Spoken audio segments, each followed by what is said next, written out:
RMC, Apolline Matin. Dupin quotidien.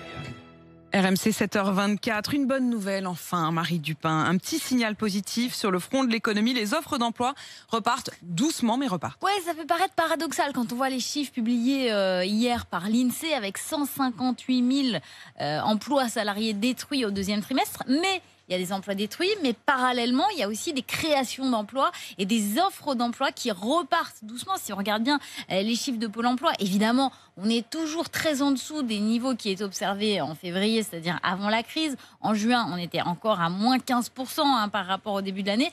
Mais le nombre d'offres est 2 fois plus important qu'au mois d'avril, au plus fort de la crise. Donc ça repart tout doucement, mais ça repart. Et quels sont les secteurs où ça repart ?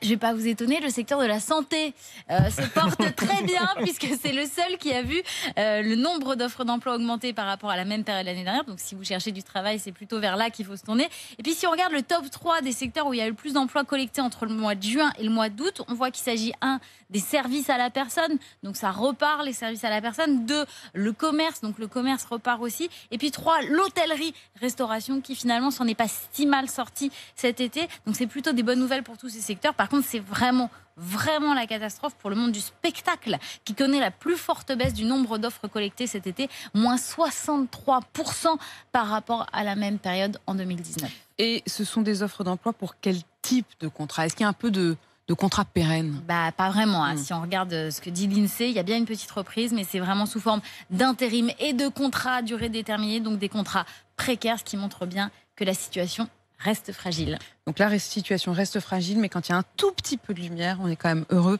de la regarder. Merci beaucoup Marie Dupin.